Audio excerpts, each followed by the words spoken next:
All right.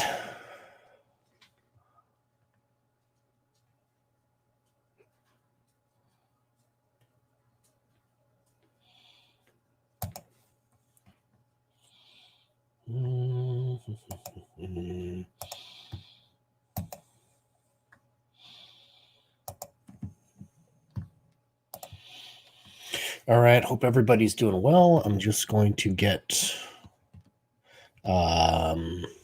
one of my streams figured out here. Just give me 1 second.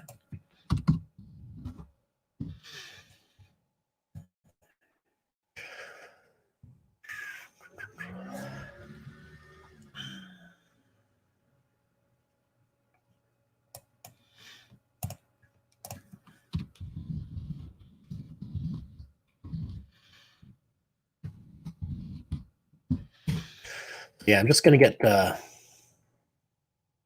one of my streams fixed here, and I'll just be 1 second.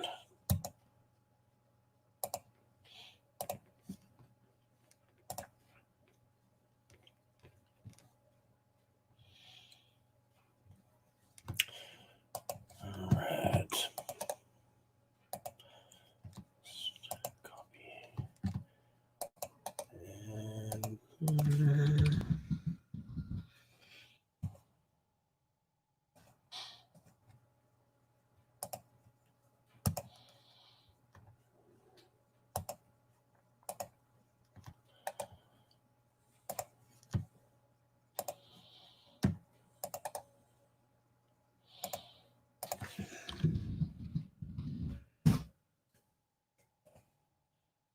all right. Sorry about that. Should be good to go. Hope everybody had a good weekend. Welcome to Monday. Hopefully everyone had a great Mother's Day. Last week on one of my videos, I talked about this idea of the power of why, and it's kind of been proven time and time again that it will yield some pretty powerful results. Today, what I thought I would start our week off with is just kind of bringing a bit more context to that. I imagine it'll be a bit of a shorter video.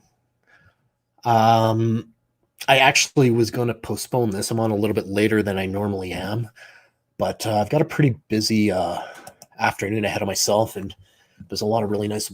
The weather's really nice, so I've got probably a ton of yard work that I get to do as well. So looking forward to that.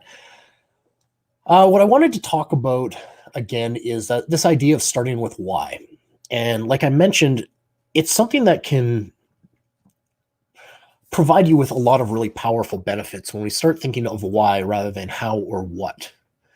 And what I wanted to get into is this idea of uh, keeping those three terms in harmony. So your why, your how, and your what need to be in harmony. And that's ultimately what's going to lead us into a conversation about authenticity. So in order to communicate with anybody, whether that be customers in a business relationship, whether that be followers, whether that be leaders, managers, maybe your boss, it's important to be authentic. And in order to be authentic, you're going to need to keep your why, your how, and your what in harmony with one another. And that's a really easy thing to say, but it's a lot harder to do. And what we're going to do is have a look at that and what it might look like in practice. So that's going to give us this challenge of being able to marry our how actions, our why results consistently, so our what results consistently with our why beliefs, right? We have to have all of that in a bit of a relationship. And the very moment that we're inconsistent with that relationship, we've ultimately lost. So we'll clarify this a little bit. Your why needs to be something that you can articulate simply in very clear terms. It's going to take you a bit of time to actually figure out what your why actually is, but it's worth going through. It's worth challenging yourself with that and trying to come up with why you're actually doing things. For a company like Apple, it was think different. Now, that's very simple. It's just 2 words. It's very clear. It tells you what they do. For Disney, for example, it was we tell stories, right? Disney, Pixar, they tell really good stories. That's their why. Their how and what was for Disney would be, we tell stories through animation, and hopefully you're going to go see their movies. But their why is extremely clear, and you need to be extremely clear with your why as well. It should be short. It shouldn't be like a 15-minute diatribe of why you're doing something. It should be short, precise. Think like 2 sentences. That should be able to describe why you're doing something. The area that people find much more difficult is actually the discipline of how.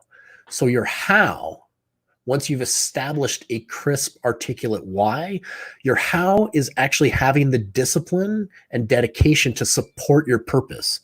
That's something that goes on every single day of your life. So that's day to day. It's a lot of work. It doesn't necessarily need to be hard work.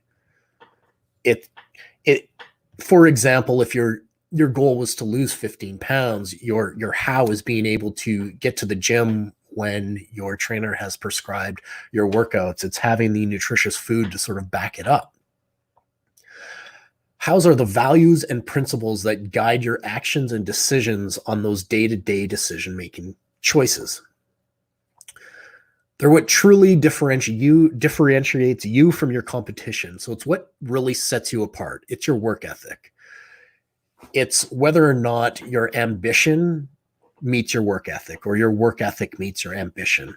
So if you're sitting there telling me that you're going to lose 15 pounds this month while you're binge watching Netflix, it's not going to work out for you, right? Your ambition needs to match, your work ethic needs to match whatever your ambition is. So you need to be able to get up and get going. Answering why can actually be really simple. But having that dedication and the consistency to show up every day without any doubt in what you believe, that becomes the difficult part. So we're going to take up a couple of examples here. It's extremely evident in like sales environments, for example. So if you've ever been in a situation where you had to get someone to agree with you, that's a sales environment, right? It's not necessarily the exchange of goods for money. It's essentially when you've had to get people to agree with whatever it is that you were putting forward. So in that environment, it can help to identify who you want as a customer, for example. And more importantly, it can actually help identify what product that customer should actually select. So what's going to be most beneficial for that customer? And then you, as say the business or the salesperson in this example, the benefit to you, obviously there's that sort of transactional benefit where you've exchanged goods for money, I guess. But the real benefit behind it is that you're going to have a loyal customer. So if you approach your customers with a why behind it, you're going to find that your customers are going to be more loyal to you and less interested in what you're actually selling. We'll talk about recruiting a little bit. So in a more of a team leader type position, finding the right person to fill a job, the why can help that. It can help you select the right person for a job, or better yet, it can actually take the employees you already have and establish what their strongest roles are going to be within your business or within your team. The benefit to you as the team leader is you're going to have much more loyal people with you on your team. So they're going to be able to stay with you. If you're a company, they're going to stay with you through difficult times, like say a quarantine, which we happen to be going through. They're also going to stay with you when you decide to pivot and sort of change your company directive as well. If you're hiring people who share those why beliefs, those why values, they're going to stick with you. And when it comes to recruiters or other sort of extrinsic manipulations like headhunters and that kind of thing who may approach your employees, they could offer them things like better salaries, a better title. Those are the employees that'll think twice about actually exploring those opportunities. If they share your why, they're going to stay with you. And it's not going to necessarily be about those transactional opportunities. It's not going to be just about how much money they can make. It's about them actually making a difference. So starting with why is really a compass for your decision-making activities. So when you pursue anything new, there's going to be a lot of unknowns behind it. There's going to be a lot of things that you're not sure how it's going to go.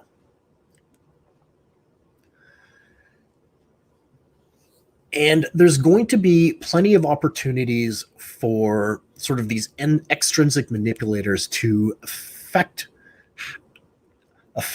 what your directive actually is. So there's plenty of people who will tell you what to do if you don't understand your why.